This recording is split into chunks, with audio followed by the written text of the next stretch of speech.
A primeira questão que a gente vai resolver é a seguinte. A gente vai pegar um conjunto X e vai supor que ele tem N elementos. Ou seja, N vai ser a cardinalidade de X. E aí, o que a gente quer mostrar é que a cardinalidade do conjunto das partes de X é igual a 2 elevado à cardinalidade de X. Então, 2 elevado a N.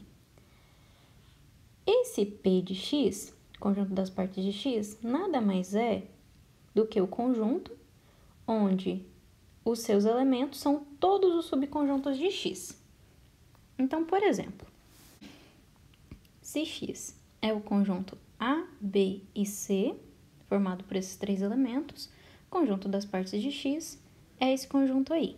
Então, os elementos de partes de X são conjuntos e são eles unitário A, unitário B, unitário C, o conjunto formado por A e B, o formado por B e C, o formado por A e C, o conjunto X, que tem o A, o B e o C, e o conjunto vazio. Então, aqui nesse exemplo, a gente tem que a cardinalidade do X é 3, porque ele só tem 3 elementos, e a cardinalidade da parte de X vai ser 1, 2, 3, 4, 5, 6, 7, 8 elementos. Então, aqui a gente tem 8, só que 8 nada mais é do que 2 elevado a 3. Então, isso aqui é só um exemplo. Agora, de fato, a gente vai resolver essa questão. Então, vamos chamar de N a cardinalidade do X. Então, N é o número de elementos que tem em X. E eu vou usar indução em N para demonstrar o resultado. Então, no princípio, a gente primeiro mostra para N igual a 1. E se o N é 1, o nosso conjunto X ele é unitário. Então, vamos supor que o nosso conjunto X é formado só por um elemento A. E, portanto, quem são os subconjuntos de X? Os subconjuntos de X vão ser o vazio e o próprio A. Ou seja, o conjunto das partes de X vai ser formado pelo vazio e o conjunto unitário A. E daí, aqui a gente tem 2 elementos. Ou seja, a cardinalidade da parte de X é igual a 2. E o 2 nada mais é do que 2 elevado a 1. Então, para N igual a 1, vale que a cardinalidade de partes de X é igual a 2 elevado a 1. Agora, a gente vai supor que vale para N. Ou seja, se a cardinalidade de X é N, então a gente está supondo, nessa nossa hipótese de indução, que a cardinalidade de P de X, né, das partes de X, vai ser 2 elevado a N. E agora a gente precisa demonstrar que o resultado vale para N mais 1. Então, vamos pegar agora um conjunto X, tal que a cardinalidade dele seja N mais 1. Ou seja, o nosso X tem N mais 1 elementos. Como o nosso X tem N mais 1 elementos, em particular tem um elemento. Então, pega um A em X, um elementinho de X. E aí, considera o conjunto X menos A. Como o nosso X tinha N mais 1 elementos, X menos A é um conjunto com N elementos. Ou seja, a cardinalidade de X menos A é N. Pela hipótese de indução, se a gente tem um X com cardinalidade N, então a cardinalidade da parte desse conjunto que tem N elementos vai ser 2 elevado a N. X menos A aqui tem N elementos. Então, pela hipótese de indução, a cardinalidade do partes de X menos o A é 2 elevado a N. Isso significa que o X menos A tem 2 elevado a N subconjuntos. Ou seja, né, a quantidade de elementos de partes de X menos A é 2 elevado a N, porque o X menos A tem 2 elevado a N subconjuntos. Então, se a gente pegar cada um desses subconjuntos e adicionar o elemento A que a gente tinha tirado aqui do X, a gente está dobrando a quantidade de elementos, porque cada subconjunto, sem o A, se eu coloco o A, eu vou ter um novo subconjunto do X. Portanto, o X possui 2 elevado a n mais 2 elevado a n subconjuntos, porque sem o A já tinha 2 elevado a n, aí pega todos esses 2 elevado a n subconjuntos e adiciono o A, eu crio mais 2 elevado a n subconjuntos. Então, no total, eu tenho 2 elevado a n mais 1 subconjuntos. Isto é, a cardinalidade da parte de x, quando x tem n mais 1 elementos, é igual a 2 elevado a n mais 1. Então, pelo princípio de indução, o resultado vale para todo n natural. Então, isso aqui vale para todo número natural n, onde o n é a cardinalidade de x. Agora, a segunda questão é sobre o conjunto das funções f que saem de x para y. Então, esse conjunto aqui, esse f bordado de x para y, nada mais é do que o conjunto de todas as funções que saem de x e chegam em y. Aí a gente está supondo aqui que o x tem m elementos e o y tem n elementos. E a gente quer provar que a cardinalidade do conjunto das funções de x para y é n elevado a n. Eu desenhei aqui um x com m elementos e um y com n elementos. E eu preciso criar funções que saem de x e chegam em y. Note que aqui, para cada um desses pontos, aqui em x, na hora de eu definir a minha função f, eu vou ter n possibilidades para ser a imagem de cada um desses. Então, se a gente for pensar, quando eu for definir a minha primeira função que está dentro desse conjunto f de x para y, então vamos definir uma função. Para esse xzinho aqui, dentro do x, para esse ponto, eu tenho quantas opções? A imagem desse cara pode ser esse, ou pode ser esse, ou pode ser esse, ou pode ser esse, ou pode ser esse. Ótimo, então eu vou ter n opções. Aí pega esse outro. Então, para esse daqui, a imagem pode ser esse, ou esse, ou esse, ou esse, ou esse. Então, eu tenho mais n opções. E por aí vai. Então, só pensando nessa contagem mesmo, eu tenho n opções para cada um e eu tenho m elementos aqui para poder escolher quem será uma dessas n imagens lá do y. Então, esse número aqui faz sentido. Agora, a gente vai demonstrar esse resultado e eu vou usar indução em m. Então, a gente vai fazer por indução. Então, aqui deixando só escrito, né, a ideia, para cada um dos m elementos de x, a gente tem n possibilidades para construir a nossa função. Então, vamos lá. Fazendo indução em m. Para m igual a 1, isso significa que só tem um elementinho aqui em x, só tem um. Finge que esses aqui não existem mais, e aí pensa que esse aqui é o nosso único ponto. Então, para construir as funções, eu posso construir uma função que pega o ponto que está aqui e leva nesse daqui. Ou eu posso pegar esse ponto que está aqui e leva nesse daqui. Enfim, eu consigo construir, então, n funções. Já que para esse único elemento que está em x, eu tenho n pontos em y para poder ser a imagem desse carinha que estava aqui em x. Então, no fundo, a gente consegue construir n funções. Ou seja, a cardinalidade da f de x para y vai ser n. E n nada mais é do que n elevado a 1.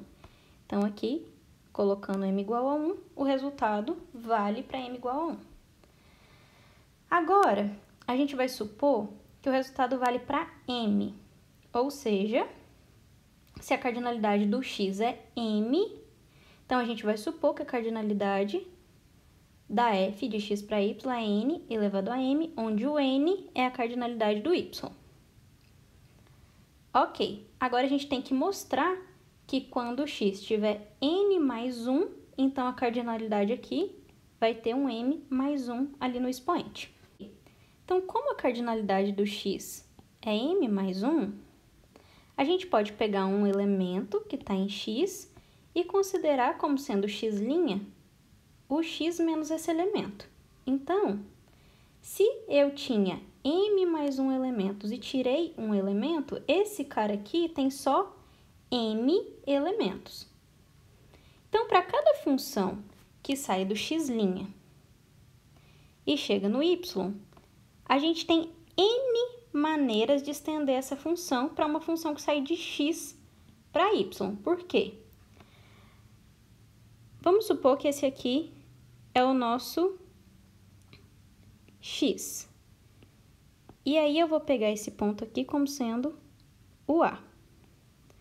Então, se eu considero todas as funções que saem desses elementos que estão em preto e chegam em y, quando eu adicionar o A, eu tenho n opções aqui em y para poder ser a imagem do A. Então, para cada função que eu crio, aqui saindo dos elementos pretos, chegando em y, quando eu coloco o A, eu vou ter n opções de imagem para o A.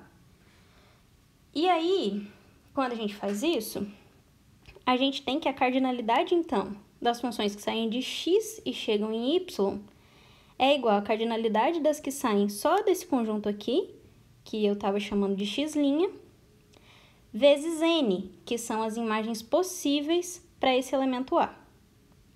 Ou seja, a cardinalidade da f de x para y é igual à cardinalidade da f do x', que é o x sem o A, vezes n. Só que pela hipótese de indução, como esse x' tem só m elementos, a cardinalidade desse cara aqui, e pela hipótese de indução, é n elevado a m. Portanto, se eu substituir, então, esse valor aqui, n elevado a m, eu vou chegar que a cardinalidade da f de x para y é n elevado a m mais 1. E aí, pelo princípio de indução, a gente tem que o resultado vale para todo n natural. Ou seja, a cardinalidade da f de x para y é igual a n elevado a m. A questão agora é para a gente provar o princípio da casa dos pombos. Eu vou explicar aqui o que significa o princípio das casas dos pombos. O princípio da casa dos pombos, ele fala o seguinte, que se você tem n caixas, então eu vou desenhar aqui, n caixas, e você tem n mais 1 pombos, então com certeza uma caixa vai ter mais do que um pombo. E de fato, né? Vamos supor que as minhas caixas estão numeradas. 1, 2, 3, 4. Então, essas aqui são as caixas. E esses aqui são os pombos.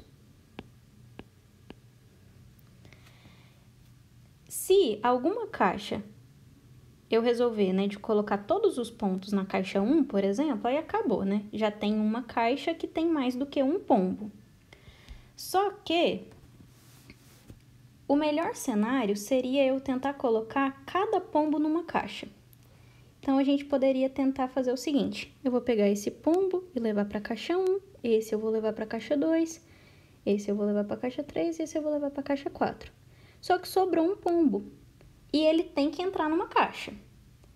Só que em qualquer caixa que eu resolver de colocar ele, já tem algum pombo. Esse pombo já está na caixa 4. Então, não poderia colocar esse último pombo aqui. Aí, eu vou tentar, então, colocar ele na caixa 3. Mas a caixa 3 já tem esse pombo aqui.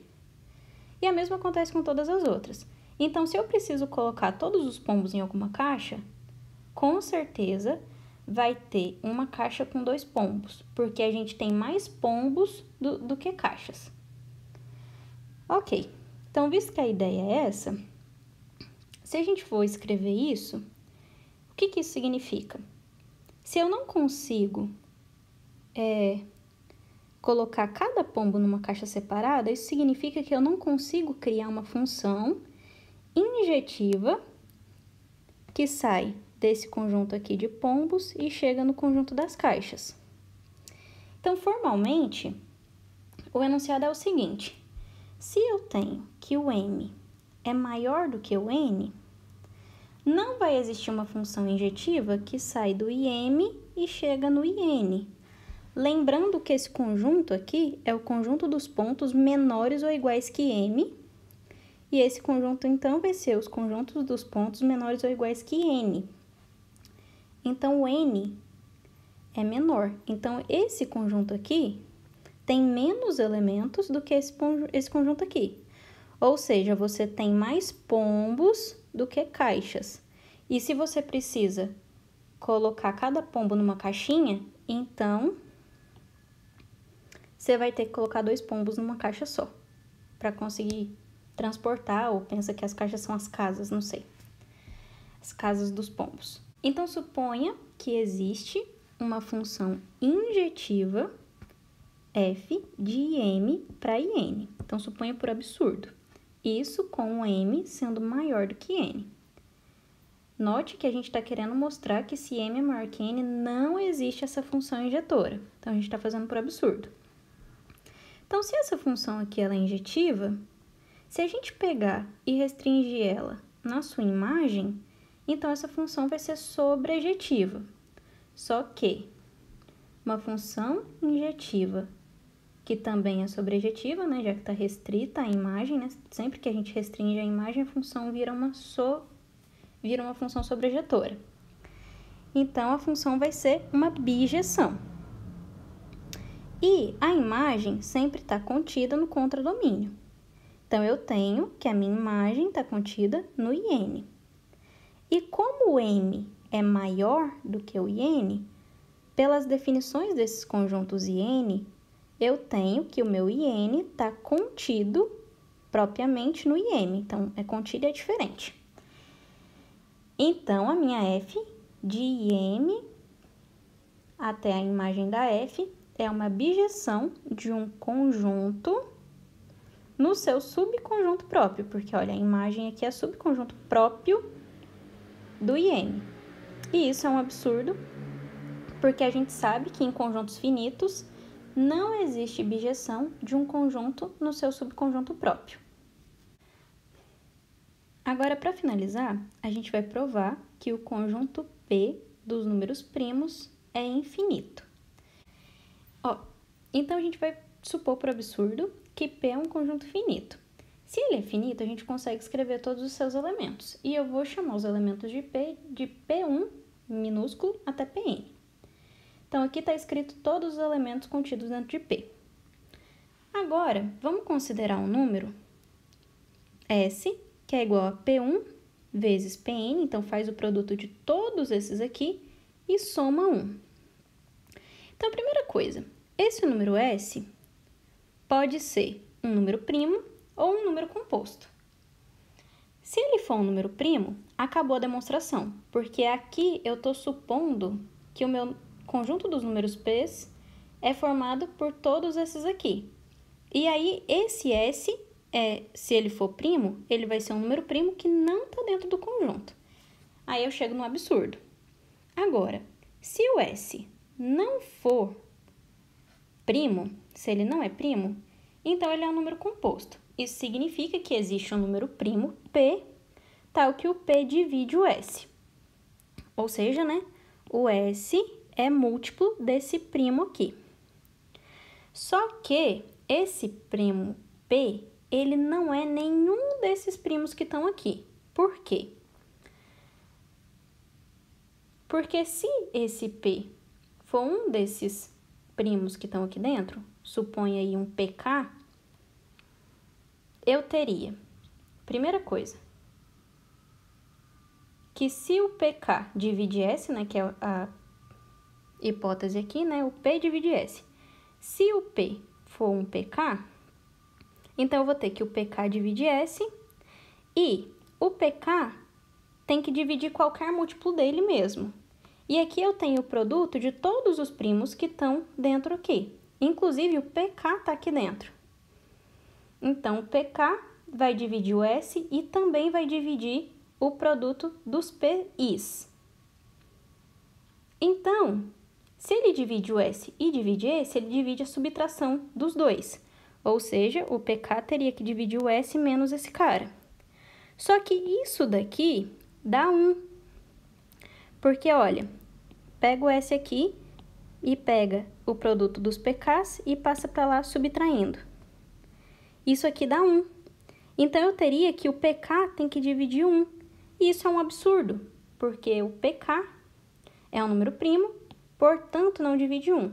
Na verdade, nenhum número diferente de 1 divide 1. Então, absurdo. Então, a gente já tem que esse P não é nenhum dos PKs. Mas se esse é um número primo e não é nenhum dos PKs, significa que esse número primo não está aqui dentro da nossa lista. Então, aí a gente chegou num absurdo em supor que o conjunto dos números primos é finito, portanto, tem que ser infinito. Ou seja, sempre que a gente tentar escrever todos os números primos, supondo que é finito, a gente vai conseguir construir um primo novo que não estava aqui. E é isso.